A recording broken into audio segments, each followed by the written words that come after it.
Turbūt galvojat, kas čia tas agile of sharing, ar ne? Kaip manot, ar turit kokių minčių? Ko tikitės?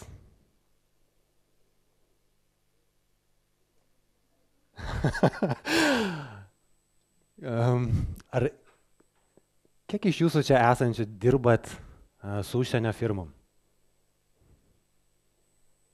Viena pusė čia, ar ne čia? Čia užsieniečiai, čia lietuviai. Ir kiek iš jūsų taip dirbat, kad turit, kad tarkim ir programuotojų komandos, kurios yra dviejose vietose, bent dviejose vietose? Irgi. Ne? Nemažai. Iš tikrųjų, aš įdėjau tą agile of sharing tik dėl vienos priežasties. Čia nėra kažkokios didelės paslapties ar čia kažkokios naujos metodologijos.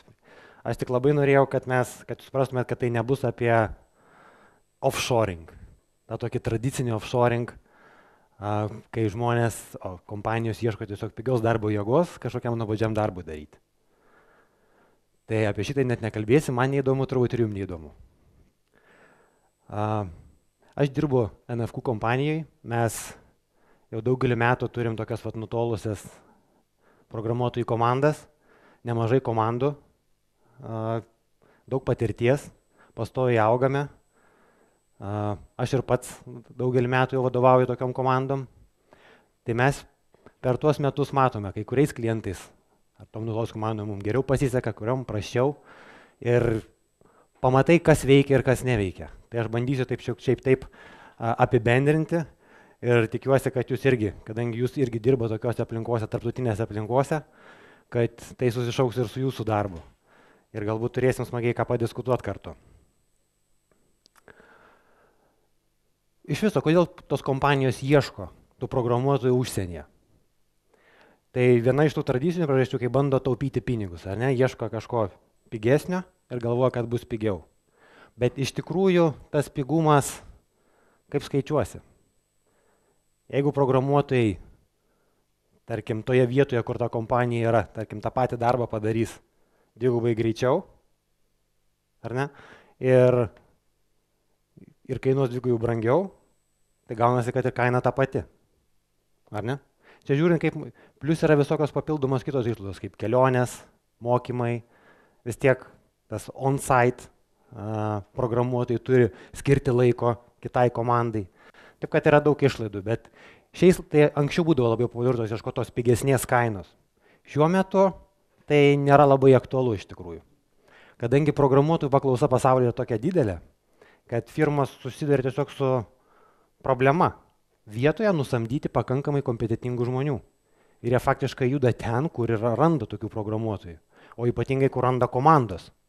Nes žinot, po vieną programuotojas negali daug padaryti, bet jeigu turit komandą, kuri dirba produktyviai, tuomet jūs galite kalną nuvesti. Tai va, būna, kurie ieško, tiesiog neranda pas save programuotojų ir ieško. Tokių mes turim vizitui, tarkim, mūsų kompanijai kiekvieną mėnesį ne po vieną. Ieško grinai programuotojų, nes girdi, kad mums gerai sekasi. Būna taip pat tiesiog istoriškai susiklosčiusios aplinkybės. Tarkim, kompanijos nuperka kito kompaniją, o ten yra programuotojai, yra geri ir nenori jų paleisti. Reikia kažkaip tada dirbti kartu. Tai nepriklausomai nuo priežasčių, kodėl jūs pradedate turėti kelias komandas, ar dirbti tokioje kompanijoje, kuri turi kelias komandas per kelias žemynus, ar kelias šalis, ar netgi toj pačioj Lietuvoje per kelis ofisus, jūs iš karto susidurėt su problemėlėm, kurių šiaip neturėdavot, kai dirbdavot visi vienoje vietoje. Vienos iš jų yra lengvai veikiamos, kitos yra kur kas sudėtingesnės. Tarkim, jūs jau iš karto negalite paprasčiausiai nueiti ir paklausti, ar ne, programuotojo, kuris yra, tarkim, už Atlanto. Jūs net nežinote, ar galite sėdi savo darbo vietoj. Automatiškai atsiranda toks natūralus barjeras komunikacijai, bendravimui. Komunikacija iš karto kenčia. Ir jeigu jūs tikrai nieko aktyviai nedarysit, tai kentės ir komunikacija, o automatiškai ir visas projektas. Skirtingos kultūros. Jeigu jūs dirbate, tarkim, lietuviai su vokiečiais, kur mes tikrai daug turim NFQ patirties, tai tos kultūros nėra tokios skirtingos. Tačiau jeigu pradeda dirbti, tarkim, su Azija, ar ne, arba su Amerika, kultūrų skirtumai vėlgi yra tam tikras barjeras, kaip susikalbėti, ko tikėtis iš kitų, kaip vienas kitą suprasti. Ir jie labai įtakoja vėlgi projekto sėkmę. Laiko juostos gali būti skirtingos. Pasisekė, jeigu dirba su vokiečiais, ar ne, kur 1 valanda nieko veik nereiškia. Bet jeigu dirbate, tarkim, tolimesnė Azija, ar tarkim su japonais, ar su kokiais amerikiečiais, vėlgi pasidaro laiko skirtumai. Jūs netgi jeigu žinot, kad žmogus tenais, bet jis gal dabar miega, irgi negalit paklausti, ar ne? Ar pasikalbėti, ar pasitarti. Lygiai iš karto atsiranda ir kalbos barjeras. Ne visi sklandžiai kalba, ne visų kalba yra, tarkim, kompanijos kalba, gimtoji kalba, automatiškai atsiranda barjeras. Atsiranda ir kiti dalykai, tokie paprasčiausiai tokie techniniai, ar ne, kad staiga serveris yra per toli, sunkiau pasiekti, lėčiau veikia, tai irgi įtakoja visą darbą ir produktyvumą. Ypatingai tas fizinis barjeras, kad jūs automatiškai, iš tikrųjų nėra skirtumo, ar jūs dirbate tarkim, vienoje vietoje, viename ofise, ar kitame šiek tiek mieste, ar kitam žemynė. Jeigu jūs tik tai kažkur yra toliau, viskas atsiranda barjeras. Ir reikia tą barjerą peržengti. Negali tiesiog pakelt galvos ir pasitart. Negali tiesiog nueiti ir pasikalbėti.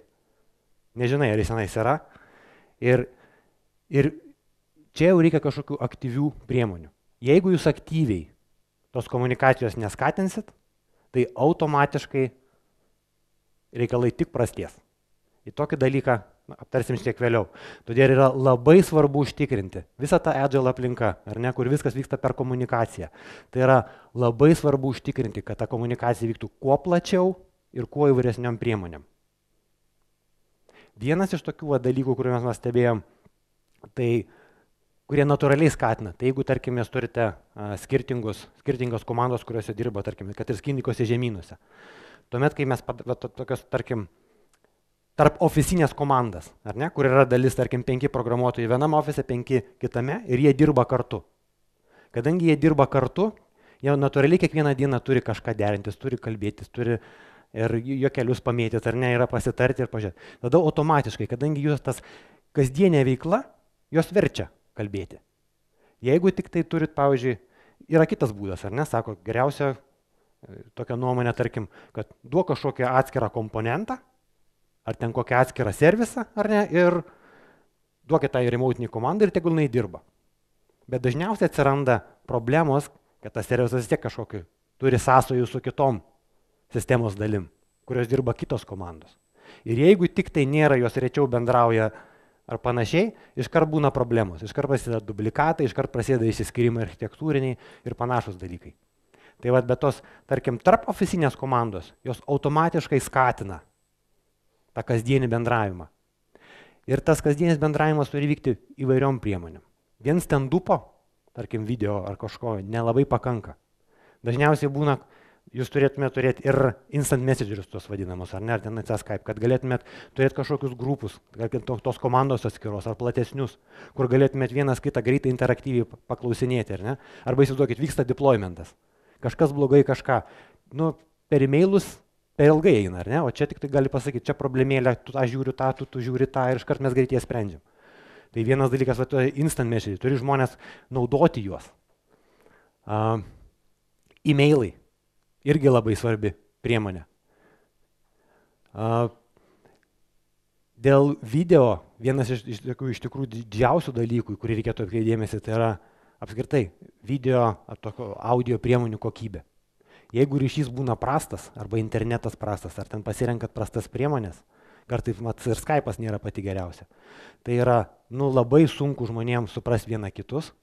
Ir tai yra vienas iš dalykų, kurį žmonės paskui vengia tokių dalykų, apskritai kalbėtis ten kažkur, nes nebesupranta vienas kito. Ypatingai, tarkim, jeigu vyksta grupė ir grupė šnekasi, ar ne, ir jeigu ten mikrofonas nuo vieno toliau, ten kažkas pradeda diskusijos kambarį, bet jeigu tu esi ne tame kambarį, o už televizijos ekrano kažkur, ir tu tada pameti mintį, girdi kas antrą žodį. Ir tuomet tokie dalykai vėl prasti, labai prastie dalykai. Tos priemonės, aišku, kokias jūs galite, tai tas vadinamas tos high fidelity video. Yra, tarkim, esam bandę vienoj komandai tokį Cisco priemonės yra. Tai Tikrai, sėdi susirinkimų, tarkim, kambariuke, turi didžiulį ekraną ir matai didelių planų žmonės ten sėdančius, labai gerai dirba audio, faktiškai tu jautiesi, kad visi sėdi vienam kambarį. Jeigu kažkas kalba, aiškiai girdi. Bet iš kitos pusės ne visom, tarkim, ne visiems projektam galima tokią priemonę, pinigų užtenka. Nes kai kurios priemonės, tarkim, kainuoja vienam gale 10 000 eurų. Ar nuo tos sumos prasideda. Bet vis tiek, bet kokiu atveju, jeigu kai kurie dalykai yra pigus, tarkim, kaip interneto ryšys, ar ne, ypač jeigu jūs žinot, kad problema yra jūsų pusėje, tada padidinkite tą ryšį, kad greičiau veiktų. Nes jeigu tik tai va to video ar audio kokybė prasta, tuomet faktiškai vėl komunikacija trunka. Niekas vėlgi vengia tų pokalbių, nes nieko nesupranta, arba linksi galvoja, kad supranta, bet nelabai kas vyksta. Plius yra visokio wiki, ar ne? Visokios informacinės erdvės, kur vyksta. Dažniausiai turi žmonės kažkokius planavimo įrankius, ar tenais, kur susideda savo užduotis, planelius, kur matosi progresai. Dažniausiai elektroninius, tarkim, kaip Jira, ar ne? Tinka visos priemonės, bet svarbu, kad ta komunikacija vyktų kuo visais kanalais ir užtikrinti, kad jinai vyksta. Vienas iš pagrindinių dalykų yra iš tikrųjų nuolatinės integracijos praktikos. Kad turėti serverį ar ne vienoje vietoje, nes tai irgi yra komunikacijos priemonė. Jūs nebendraujat žodžiais, bet taip, kad jūs pastoviai kiekvieną kartą kažką trumpai padarę ar mažai įkomitinant, ar ne, ir integruojate visumą, jūs automatiškai visi kiti pamato jūsų kodą. Tai irgi yra bendravimas. Visi žino, ką tu darai, jeigu jiem įdomu, ypatingai jeigu keitė ten jo kažkur sferoj, ir tuo pačiu jūs matot, ką kiti daro. Ir vėl po to galite matyti, o jeigu kažkas blogai, ar ten ką galite ir e-mailą pasiųsti, ar tiesiog pasigauti čate, pasikalbėti, apsitarti, bet tai vėlgi skatina komunikaciją. Labai svarbu yra dalykas vėlgi kelionės. Ypatingai pačioj pradžioj.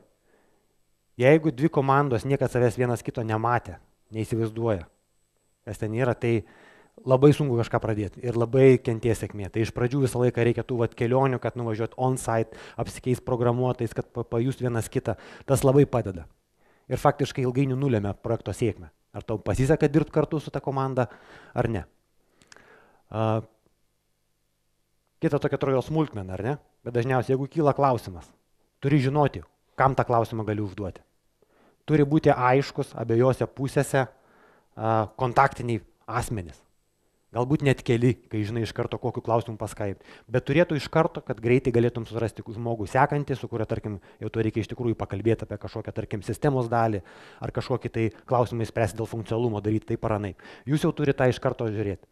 Ir turi būti geriausia, kai būna kažkokie, liaison asmenys, kurie tiesiog rūpinasi būtent, kad tos komandos tarpusavį tampriai dirbtų. Ir kad kiekvienoje gali pas save vietoj nueiti pas tą žmogų paklausti, kuris galbūt tau iškart patars pas ką anoje pusėje gaudyti ir atvirkščiai. Tai tie kontaktiniai asmenys labai svarbu. Jeigu nežinot, ko paklausti, dažniausiai vėl komunikacija nevyksta, nes nežinot paklausti, tai gal aš čia pats kažkaip padarysiu, kažkaip ir vėl nelabai būna gerai. Ir vienas iš tikrųjų pagrindinių dalykų irgi tokių, ypač tos labai stengiasi, kadangi remote komandos ar ne, tai iš karto pradedam, tai reikia daugiau formalumų įvesti, daugiau dokumentacijos, smulkiau aprašyti. Kuo jūs smulkiau aprašot užduotį, nesvarbu ar techninę, ar funkcionalumo dalį, tuo faktiškai jūs vėlgi užkerta kelią komunikacijai. Nes tuomet ana pusė gavo, atrodo išsamų, viskas čia daugmaž aišku, bet tuomet jis neklausia, jis nebendrauja, jis neklausia, jis nežino, kokie tenais yra niuansai, galbūt net nesupranta, kam to reikia išvis, tik mato, kad pačią užduotį. Tai vėlgi ta komunikacija nutrunka. Jeigu dirba šiek tiek aukštesnėme lygyje, duodat kažkokius užuominas kaip ką, kažkokiu, tarkim, tos vadinamus mokus, ar UI mokus, ar dar kažkokios sistemos apmatus, tuomet automatiškai iškart kyla klausimų, galima taip daryti, galima naip, ir iškart vėl komunikacija prasideda. Tuomet turi apie kažką kalbėti. Jeigu gauni viską išbaigtą, tai manai, čia viskas aišku, o dažniausiai niekas nebūna aišku. Tai būtent tas fizinis, tai reikia labai skatinti tą komunikaciją. Ir čia reikia aktyviai. Dėl to reikia, kad žmonės tiek vienoje, tiek kitoje pusėje suprastų. Nes developeriai ne visą laiką, vieni nenori kalbėtis, kiti galbūt mėgsta šiaip kažką padaryti. Turi būti žmonės, kurie rūpinasi, kurie stebi ir mato, kaip ta komunikacija vyksta. Ir jeigu kokios nors problemos aptaria jas, žiūri, kaip spręsti, kaip tą komunikaciją padidinti, kad kuo žmonės artimiau dirbtų. Vėlgi, jeigu dirbat, tarkim, sakau, su vokiečiais mūsų kultūros labai panašios. Pakankamai panašios. Tai jūs galite tikėtis reakcijos, kaip jūs bendraujat, kokios reakcijos jūs gaus. Tačiau indai ar amerikiečiai, žinokit, yra visiškai skirtingi. Ir aš tai patyriau savo kailiu, iš tikrųjų. Jie visiškai kitaip. Ir jeigu tu nežinai, kokie jie žmonės, kaip jie gyvena, jų kultūros ir kaip jie elgiasi, tai tuomet vėl būna daug nesusipratimų iš abiejų pusių. Turiu keletą kaip ir pavyzdėlių. Ar ne? Lietuviai yra labai pakankamai atviri ir jie jums sakys, kaip yra. Ir jeigu vyksta kokie debatai, tai jie tik tai mes normaliai sakom, ne, ar ne, ir čia neteisingai darom va taip. Ar ne? Amerikietis niekada jums taip nepasakys. Ir jeigu jūs amerikiečiai sakys, ne, you are wrong, let's do this other way, jis net sutriks turbūt. Jis galvos, kas čia kažkaip. Amerikiečiai paprastai labai vengia tokia atvirai nesutiks su vienas su kitu. Jie visą laiką sakys, netgi jeigu nesutiks su jumis, jie nesakys no. Jie dažniausiai sakys, I see your point. What if we do this otherwise, right? Or why don't we try this? Ir tai jūs turite suprasti, kad tai nereiškia, kad jie jums pritarė. Arba estimacijos, ar ne, įvertinės darbus. Tokia įdomią situaciją turėjom. Atrodo, tas pats darbas įvertina vieną pusę, ar ne, vienas mėnuo. Įvertina kitą pusę 3 mėnesiai.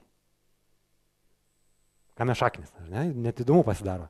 Tai atrodo, kad viena komanda kažkaip arba labai lėtai dirba, arba nekompetentinga ar kas. Bet tada paimi ir pasižiūri realiai, o ką jie ten vertina. Ir automatiškai pasimato, kad lietuviai visą laiką žiūri va, tas detalės, ar ne. Kas čia gali, ir čia gali būti blogai, ir čia gali būti kažkas blogai, ir čia man reikės laiko. Aha, čia dar kažkokie kraštutiniai atvejai, kuriuos reikia atsižvelgti. Ir automatiškai estimacija padidėja. Amerikiečių ten tie edge case'ai vadinami. Nebuvo. Jie mato tą pačią esmę, mato viziją ir varo. Ir viskas. Ir sako, jo čia 1 mėnesis. Ir viskas.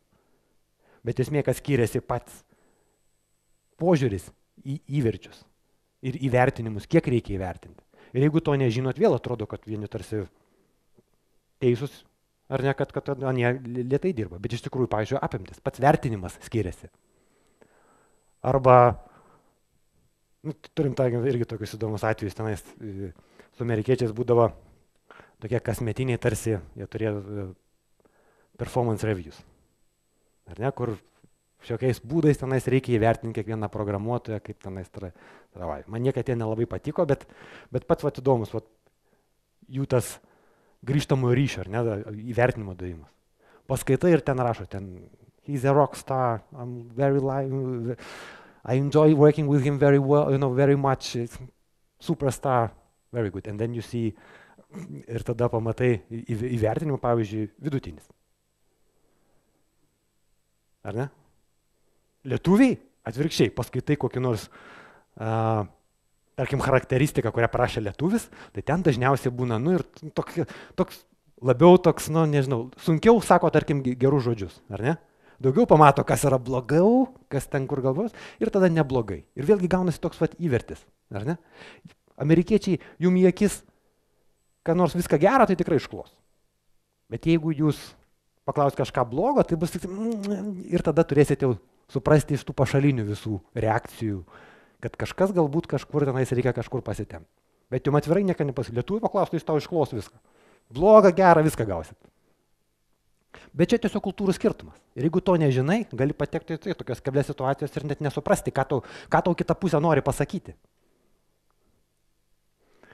Arba vėl, dar vienas pavyzdys, ar ne? Kas yra pabaigta? Ar ne? Tai vokiečiai, lietuviai labai panašus. Jie labai žiūri tas detalės, ten turi viskas veikti, ten jokių būgų. Amerikiečiai, jie mato, sako, viziją ir eina į juos. Jie tikrai nepagalvos ten, kad ką nors reikia 100% padaryti. Net sakau, net ir 80 nepagalvos. Niekam to nereikia, jau ten kažkur bugiukai yra, ir kas varom, čia jau pakankamai gerai. Pirmyn, einam dabar kažką kitą daryti. Ir čia vėlgi, jeigu jūs to nesuvokia tų kultūrų skirtumų, ir čia yra ir pliusų, ir minusų, bet yra tie skirtumai. Tai bendravimas žymiai pasunkėja. Ir vienas iš dalykų, jeigu dirbat su tokia biškiai tolimesnė, tarkim, kultūra, ar ne, Tiesiog tikėtis. Reikia tikėtis, kad gali būti nesusipratimų. Kad jūs nesuprasite jų ir jie jūsų nesupras. Ir neskubėti įsižeisti, kad ten man kažką pasakė ar kažką. Amerikietį galite įžeisti, jeigu ten pasakysite ten kažką labai tiesiai. No, you are wrong, bla, bla, bla. Bet jeigu jūs jau iš karto ruošitės tam, žinot, mes dirbam su kita komanda, galbūt jie kažkokie kitokie, ar ne, ten kitokia kultūra. Tai tikėkitės to, kad jūs galite nesuprasti. Jūs galite nesuprasti ir jūs galite nesuprasti. Tuomet yra lengviau, tuomet jūs sakot, nebūtina įsižeis, galbūt ten kažkas yra. Ir dažniausiai paaiškėja, kad tikrai dėl tų kultūrų skirtumų tokie niuansai visokie kyla. Ir kitas dalykas, jeigu žinote jau su kuo dirba, tai pasidomėkite tą kultūrą. Mažiausiai, ką gali padaryti, tiesiog įvesti kultūrų skirtumai tarp to ir to, Google ir pasiskaitykit ir pamatysit. Aš kaip tik prieš šitą prezentaciją pažiūrėjau, paleidžiu Google paiešką, palyginu europiečius su amerikiečiu. Žinokit, tip top. Tokia situacija, kokias buvau patekęs, ten buvo aprašytas. Bet aš, pavyzdžiui, kai mes pradėjom su jais dirbti, mes šito nemačiau, nežinojau. Ir jeigu aš būčiau žinojęs, būčiau visai kitaip galbūt ir reagavęs, ar ne? Ilgainiui vis tiek tada pajunti, bet tai užtrunka laiko. Abi pusės kažkaip supranta, ką nori kiti pasakyti, ilgainiui paskui pagauni tą kampą, bet iš pradžių būna tokių, labai kurioziškų situacijų. Labai smagu dirbti skirtingose laiko juostose, ar ne? Tai jums pasisekė, jeigu dirbat su europiečiais, jeigu dirbat su amerikiečiais ar ten kokiais japonais, mažiau pasisekė. Ir patys pasitarimai, ar ne, ir norite pasikalbėti ar panašiai. Jeigu jie atmiega tuo metu, tai jūs negalite su jais kalbėtis, ar ne? Tai reikia surasti kažkokį laiką, kuris tinka abiem. Ir kuo didesnis laiko skirtumas, tuo yra tą laiką sunkiau surasti. Arba vienai pusėje nelabai tinka, arba kitai pusėje nelabai tinka. Kitas dalykas, sulėtėja pats grįžtamasis ryšys. Ar ne, įsivaizduokit, jeigu aš dabar dirbam, tarkim, su Amerika 7 valandos, jie ateina į darbą, kai pas mus būna 4 vakaro. O jeigu dar ateina į darbą valandą vėliau, tuomet lieka tik tai 1 valanda tokia, kaip tarsi visli darbo, ar ne?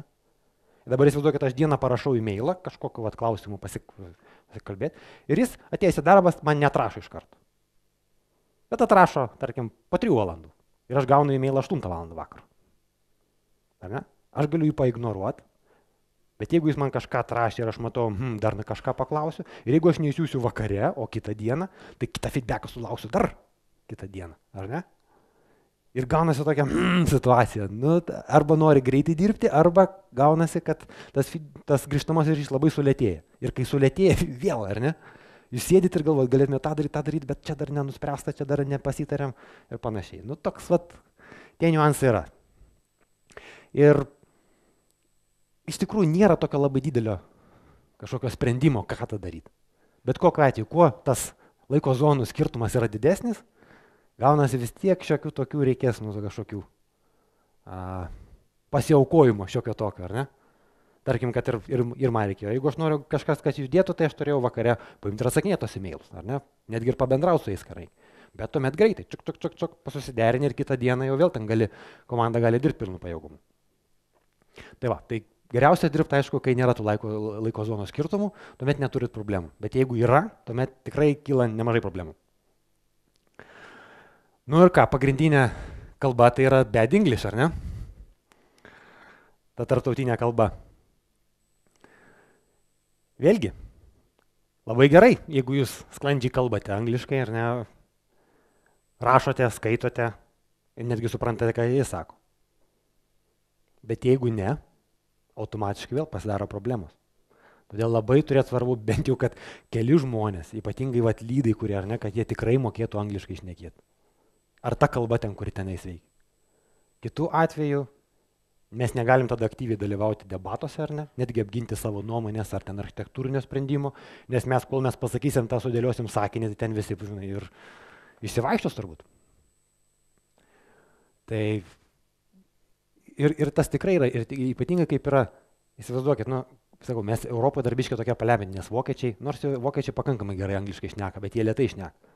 Bet jeigu pagausi kokį nors greitai kalbantį amerikietį, ar ne, ir jeigu dar, tarkim, kalbėsi nutolusiu būdu, ten, tarkim, per Skype'ą ir ten pusę žodžio, ar ten kažkas nukalba, viskas. Jeigu tik kažkas blogiau, nematai veido ar nematai kažko, dažniausiai būna žmonėm, kurie, nelabai įgūdę, tarkim, tose kalbose, labai sunku supras, ką nors. Ir jie tada nesupranta nei apie ką šneka, kažką girdi, tada negali atsakyti, paklaus klausimo ir tuomet vėl būna. Tai va tas kalbėjimas, aišku, tuomet reikia vėlgi sakyti, ne, galbūt lėčiau kalbėk, jeigu tenai sarka. Bet iš esmės kalbos barjeras yra didelis. Tiem, kurie jos nemoka. Arba blogai moka. Arba nori parašyti e-mailą ir tuomet rašo 2 dienas tą e-mailą, kad tą anglišką sakinį sureiks, to neišves lietuviškai, o paskui ten tas žodžius sudėliota pačia tvarka lietuviškai, tik tai į anglų kalbą išversta. Tai nes irgi va, tas susitarimas, tas greito sprendimo priėjimas, jis turi būti greitai. Jeigu jūs rašot kažką čia, kažkokią problemą, jūs turite rašyti rišliai ir greitai, kad tave suprastų. Jeigu jūs tenais 5 minutės minkėsi tą klaviatūrą, kad 2 žodžius parašyt, vėlgi, nieko gero nebus. Taip kad tarptautinėse kompanijose be kalbos, o kurie tikrai barjeras, tai jeigu silpniau kas nors, tai reikia mokytis. Pavyzdžiui, NAFKU mes tokius darom ir kursus, turim netgi mokytoją, kurie ateina ir kiekvieną dieną, ar kas antrą dieną, tie, kurie nori, kurie jaučia, dirba su jais, kad parmoktų anglų kalbos. Internetas, ar ne? Atrodo Lietuvoje, Lietuvoje dažniausiai būna kitoj pusėje problemos, nes Lietuvoje internetas yra pakankamai tikrai geras. Bet vėlgi vis tiek kyla problemų, kad ir koks jis greitas būtų, vis tiek kyla problemų. Tai jeigu netgi ir užtenka to pralaidumo, ar ne, bet yra tokie dalykai paprasti kaip vadinamas tas vėlinimas, latency, ar ne, pingas. Dažniausiai pingas į Europą ten būna kelios milisekundės, iki 10, ar ne, pingas į Ameriką plus 100 milisekundžių iš karto. Ir man čia amerikiečiai irgi sako, mes čia pasikūrėm pas save lokaliai visą tą duomenų bazę ten tokią bendrą developmentui, kad nereikėtų kiekvienam savo mašinos, nes pakankamai didelė, kad tai sako, tai kurius mūsų nenaudojat? Remotiškai duomenų bazės. Ar ne, atrodo, kas čia tokio, bet esmė tokia, pagalvokit, atrodo paprasta. Jeigu jūs daro 10 užklausų, kad jos labai greitus, gaunat plus 100 milisekundžių prie kiekvienos. Automatiškai sudaro sekundę. Jeigu jūs daro daugiau, ir jeigu jūs norit kažką ten, dirbat kažką tenais programinat, jūs norit iš karto pamatyti rezultatą ir dabar kiekvienas paleidimas ar page offloadinimas truks labai ilgai. Tai irgi jūs produktyvumas kris. Tai va dėl to reikia visą laiką žiūrėti, kad jau bent jau tą visą developmentą įtvaranto, ko jums reikia darbą turėtume lokaliai. Nes netgi ir labai greitas internetas vis tiek bus problemos. Lygiai tas pats su kodo. Su kodo repozitorija, ar ne, kur jūs laikot, ar ten gite, ar tenais, nežinau, kokiame svajane, ar dar kažkur. Mes anksčiau irgi, mums teko dirbti vieną kartą remotiškai su CVS-u. Tai būdavo kirvis visiškas. Nes ten ką nors įsičekautinti ar kažką ten sukomitinti ir ten iš vis ten sukdavosi, tenais tą netvarką. Ir faktiškai neįmanoma dirbti. Tai visą laiką reikia galvos sprendimus. Jeigu jums pakanka to greičio, ar ten sugit, tai viskas tvarkoja. Jeigu ne, tuomet vėl galvoja, gal reikia kažkokį mirrorą padaryti. Galbūt ne viską laikytų repozitorijoje, nes tarkim yra tokie dalykai kaip trečių šalių bibliotekos, kuriam ten tarkim važiavo, galima Ivy pasikurti, kur ten visos bibliotekos tos standartinės ir tai bus šalia. Tai jums nereikės to, kai bildinat projektą ar ką, jums nereikia siūsti ten visos repozitorijos, bet jūs iš karto turi čia tam tikras dalis ar tenais tos package'us ir pasiemat ir viskas, ar ne? Tai va tokių dalykų visą laiką pažiūrėkit, bet negali būti taip, kad jūs, sėdit, laukiat, kol kažkas ten downloadinasi ar bildinasi vien dėl to, kad jūsų netvarko. Visą laiką ieškokit būdų, kaip tą netvarko problemą pašalinti, ką galima padaryti lokaliai. Vienas iš dalykų, kaip ir komunikacijos, tai va ta nuolatinės integracijos serveris, ar ne? Tarkim, daugelio atveju užtenka, kad jis būtų tik vienoje vietoje. Nes jeigu jūs kodą bet kokiu atveju vis tik reikia, ar ne, bet kokį jūsų pakeitimą į bendrą šaką tam įmesti, į pagrindinį development ar trunką, ar kaip jūs ten vadinsit, ar mainstreamą. Tai jeigu jis tenais yra, tai praktiškai visi tie testai ar ką gali rantis ir remotiškai, čia nieko blogo nėra. Nebūtina randintis ir čia, ir čia, ir čia, kiekvieną kartą ten čekautintis visą kodą per Atlantą. Ar? Užtenka vienoje vietoje ir tas kuo puikiausiai veikia. Tai čia tokie paprasti barjerai, kurie automatiškai kyla, bet ne visi juos supranta ir tik paskui galvoja, kodėl čia kažkas neveikia. Jeigu juos visus atsižvelgsit, tai jau bus visai neblogai. Bet dar yra dalykų iš tikrųjų, jeigu jūs tikrai norit turėti produktyvią komandą, kuri daug padaro, daug nuveikia, sukuria tą funkcionalumą, kuris didžiausia kuria pridėtinė vertė, tai tada reikia daugiau. Ir vienas iš pagrindinių dalykų yra iš tikrųjų, tai yra apskritai ryšiai tarp komandų ar tarp kitų kompanijų, kurios dirba kartu. Tai yra pasitikėjimas. Jeigu nebus pasitikėjimo, galite palaidoti visą kitą. Jūs niekad neišlaužite nei to produktyvumo, nei ką. Pasitikėjimas reiškia, kad jūs dirbat sąžiningai, ar ne, vienas su kitu, kad santykiai yra lygiai reikšmiai, o ne taip, kad kažkas tenais ieško pigių programuotojų ir ten paskui bando juos menedžinti.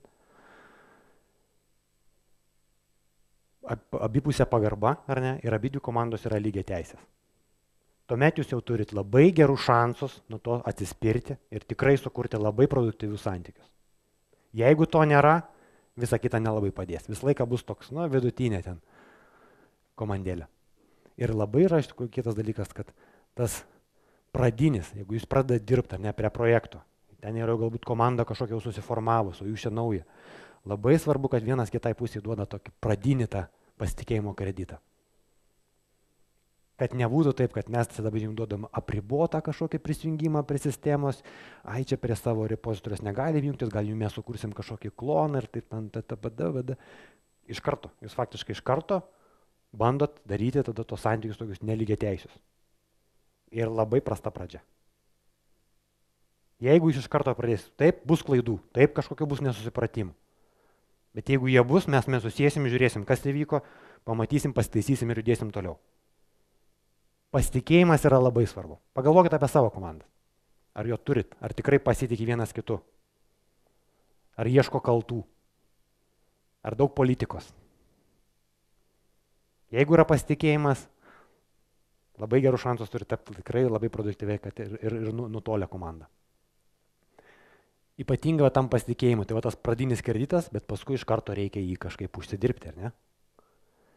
Ir tam labai reikalinga iš tikrųjų ta pradinė komunikacija, ypatingai tie vizitai, nuvažiuoti, apsižvalgyti, pasižiūrėti tenais jau projektą, tokia kick-off meeting ar nepadaryti, kad susipažintų. Labai svarbu nueiti alaus išgerti, ar ne, ar tenais neformaliai pabendrauti. Vėlgi reikia kalbą mokėti dažniausiai, ar ne? Jeigu nemokės kalbos, tai tuomet tas neformalus bendravimas, toks how do you do ir viskas. Alus, kad jo, tas irgi dalykas šiek tiek padeda. Daugiau alaus tikrai padeda. Bet ne per daug. Ir ne per dažnai. Bet geriausias dalykas, tą pasitikėjimą išlaikyti, tai yra iš tikrųjų, kaip sakyti, tas start delivering, ar ne? Early and frequently. Kuo jūs anksčiau pradėsite tą pridėtinę vertę kurti ir jie pamatys, kad jūs irgi sugebat ir padarot, automatiškai tas pasitikėjimas tik augs. Jeigu nedeliverinsim, tai tuomet visą kitą vėlgi. Galite ten daryti, ką norit, bet pasitikėjimo nebus ir tuomet vėl prasideda problemėlės. Tai tas atviri santykiai, lygiareikšmiai santykiai, ar ne, pasitikim vienas kitu ir pradam. Žinom, bus problemų, bet mes žinom, kad susėsim, jas išspręsim. Ir tuomet eina viskas kaip sviestų patepta. Komunikacija galime, labai svarbu komunikacija tarp nutolusių komandų. Bet dar svarbiau iš tikrųjų yra, kad tie žmonės, kurie dirba, ar ne, kad jie gautų pakankamą atsakomybę. Kad jie jaustų, kad jais pasitikima ir kad jie gali kažką padaryti, įgyvendinti ir kad jie galėtų priimti sprendimus patys. Daug sprendimų priimti patys. Ypatingai tokiom sąlygom, kai dirbam nutolę, kai jūs negalite kiekvieną kartą paklausti. Ar ne, kolegos, nes jo galbūt nėra, o čia degas kažkas dalykas ar nugriuvo. Reikia priimti sprendimą. Kadangi jūs galite priimti daug sprendimų vietoje, ar ne, tai aš tik kažkaip žiūriu biškį, pabėgau.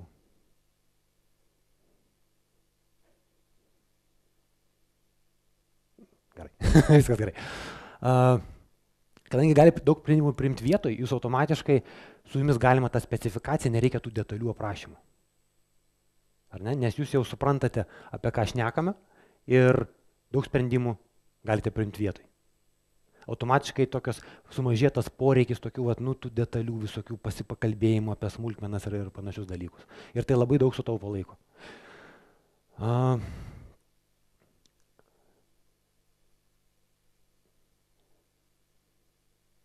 Ne, vis dėlto žiūriu, kad sumaišiau slaidus, ar ne? Gerai, pavadinimų slaidų. Pasitikėjimas, tai yra kertinis dalykas, kuris yra labai svarbus. Toliau yra, kad duoti kad žmonės turi suprasti iš tikrųjų verslą, kuriame veikia. Jeigu ta remotinė komanda, ar ne, supranta, ką mes to norim, kas yra po tais reikalavimais paslėpta, kas jinais yra per reikšmė, ar ne, ko mes čia siekiam, tuomet jie vėlgi gali tos sprendimus visus priimti patys ir daug ką priimti patys. Ir tuomet jie gali dar pasiūlyti techninius sprendimus, nes jie žino, ko business developmentas nori, tai jie gali pasiūlyti, mes galim optimizuoti tą vertę, kad mums nereikėtų užtrukti ar su refaktorinimas, ar ten su kažkokiu didelių sistemų padarymu, kad gauti tą 100%, bet galbūt mes darysim šiek tiek mažiau, kitaip, bet vos ne su 20% pastangų mes gausime 80% rezultatą. Jeigu remotinė komanda nesupranta tų reikalavimų, automatiškai vėl to produktyvumo negali būti, nes jie tada darys, ką jiem liepia, ir to komunikacijų vėl neturi, ir labai tada reikia daug bendrauti apie tas smulkmenas, bet jeigu jūs jau suprantat, ką jie čia nori padaryti, kodėl bizniui to reikia, vieno ar kito feature, tai tuomet jūs jau galit, jums pasako tik tai idėja ko, jūs mes galim daryti taip, ir iš karto siūlos sprendžius vėlgi megasi pokalbis, bet ne apie kažkokias detalės, kur tenais tą pikselį pastumtant panašiai. Bet jau megasi pokalbis realiai, kaip čia optimizuoti, kaip čia pagerinti, kaip čia sukurti tą feature dar geresnį, negu kad jie sugalvoja. Ir stopyti laiko. Ir kad kuo greičiau jį paleisti, kad pinigus galėtume uždirbinėti iš karto. Tai va. Tai čia papasakau, ten iš tikrųjų buvo apie business value, ar ne, kad reikia suprasti. Ir trečias dalykas būtent atsakomybės duoti pakankamai ir autonomijos.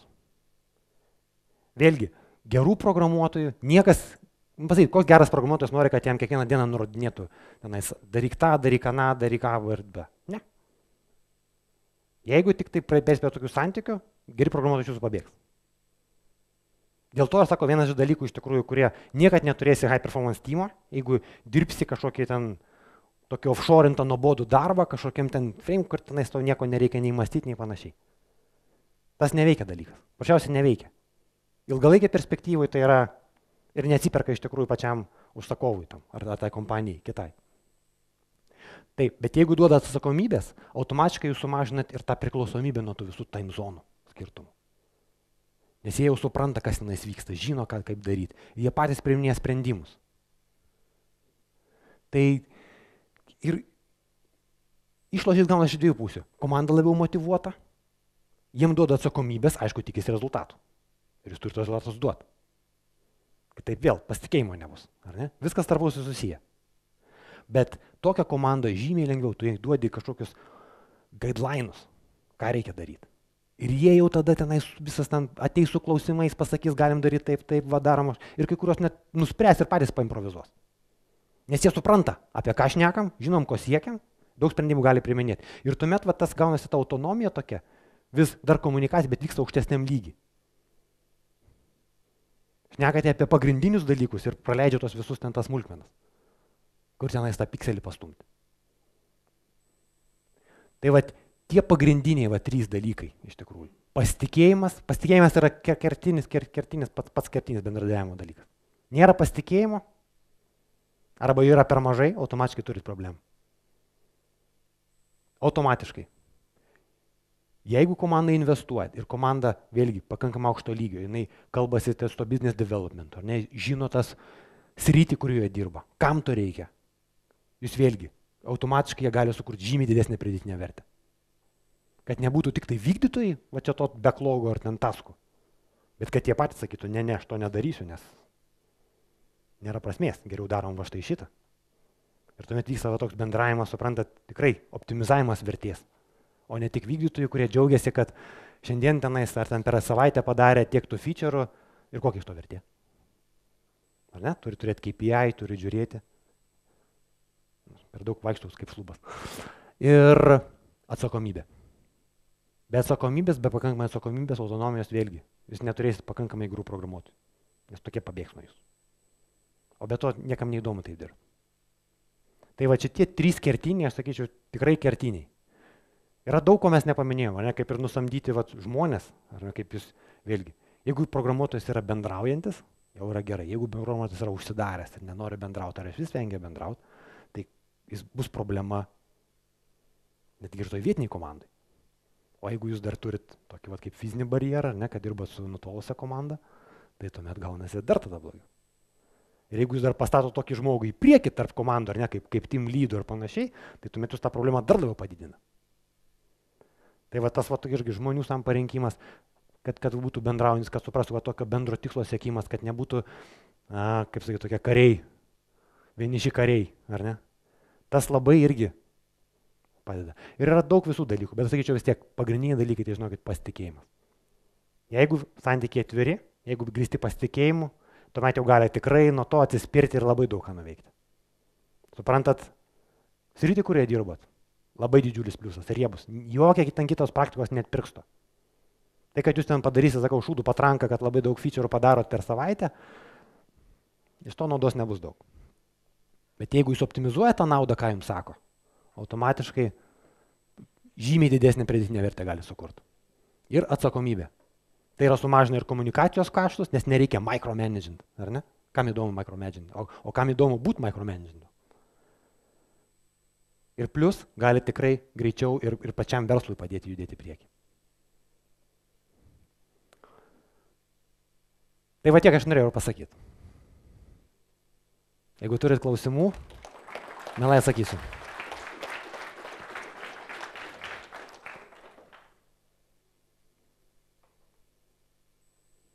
Aha. Taip, Vaidai. Tai Reinsbergeris jau paaiškino, man atrodo, iš ryto. Aha.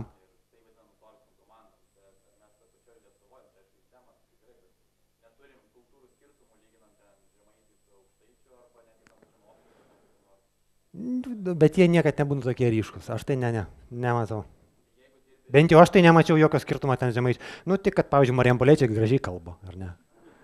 Su akcentu tokiu gražiu, ypač kai jie kalba angliškai dar gražiau būna, bet aš tokių skirtumų tai Lietuvoje, tai aš tikrai nepastebiu.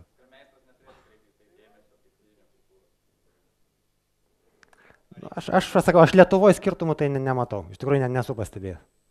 Čia labiau tokie individualūs galbūt žmonių, bet kažkokios, kad kultūrų skirtumai, nu tai tikrai nežinau. Dažniausiai vis tiek iš tų, kad ir iš tų žemaičių ar kur, jie dažniausiai vis tiek buvo studijuojami universitete ir negyvenusios didžiosiami, nu, aš tai nematau, tikrai nematau. Bet va tas, sakau, toks patirtis su amerikiečiais, tai atveria akis.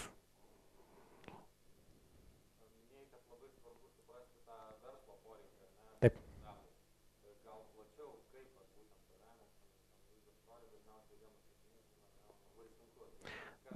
Nu, tai va čia va tie user story, tai yra pokalbis iš tikrųjų. Aš vis, Scrumas ar XP, aš kuo toliau, tuo mažiau. Apskritai tais va tom taisyklėm. Nes būtent, va, kaip Reinsbergeris sakė, esmė, ką jūs pasiekėt, ar ne, kaip jūs darot, o ne kažkokiam ten taisyklėm sekat, ar ne. Tai čia svarbiausia pokalbis. Jūs turite suprasti, jeigu jūs nesuprantat, kam tą feature darot, jeigu jūs priminės techninius sprendimus. Vienas gali būti, pavyzdžiui, kelias, sakau, kad 100% padaryti, ar ne, užtruks 2 mėnesius. Bet galbūt kažkoks paprastesnis variantas be 180%. Užtruks, tarkim, tik tai porą dienų. Ir jūs galėsite jau išmesti AB būdu Nu, čia, žinokit, čia svarbiausia, kad būtų žmogus, bent vienas ar keli, kurie tą supranta. Ir kurie lokaliai paskui padeda tą. Kad nereikėtų kiekvieną kartą per Atlantą ar tenais per Skype'ą šnekėtis. Kad daug sprendimų galėtumėt vietoj priimti. Ir plius iš karto siūlyti sprendimus.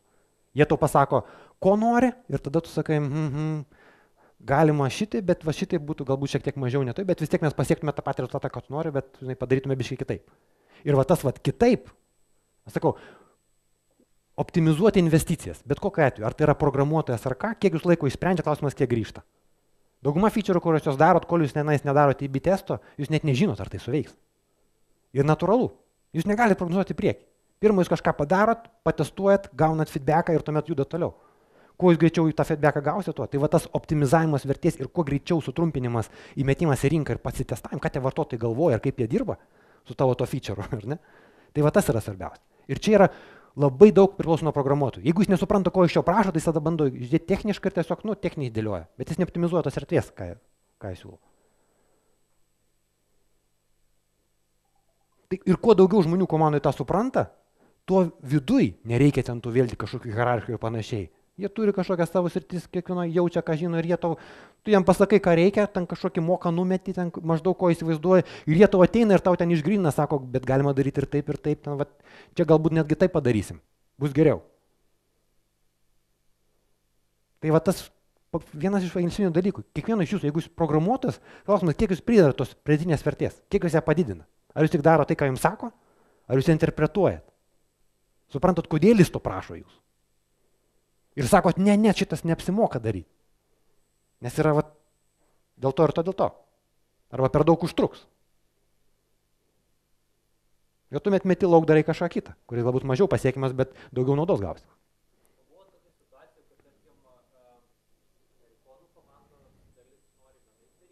Aišku.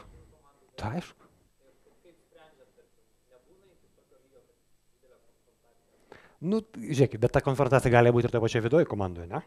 Ar ne, sakys, vienas nori taip daryti, kitas taip daryti. Bet čia yra tie žmonės. Kokius jūs žmonės parenkat, ar ne? Ar jie nori dirbti kartu? Ar jie nori dirbti savo, ar ne? Tai va čia tų savo ambicijų suderinimas, kad klausimas turėtų būti keliamas taip. Ar vienas ar kitas sprendimas, kokios bus pasiekmes?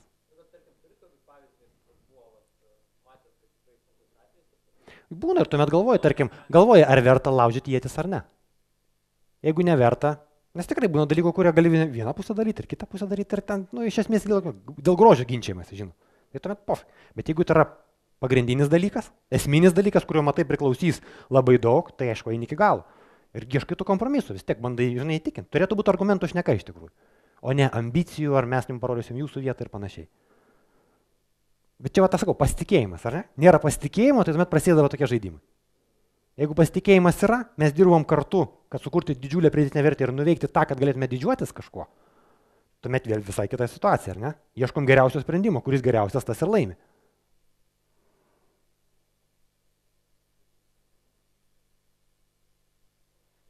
Taip?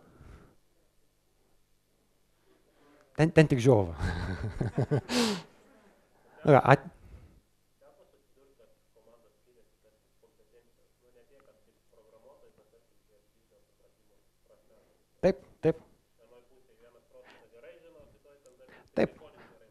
Taip, bet to klausimas kiek išmoksti. Ir ypatingai, pavyzdžiui, Lietuvoje, kas pasirodė su amerikiečiais, tarkim, kad amerikiečių programuotojai žymiai jie daugiau galvoja apie patį verslą, kuriame dirba, kokią čia pridėtinę vertę. Jie gali kaip lygų su lygiais kalbėti su to business developmentu, kurie to feature užsako.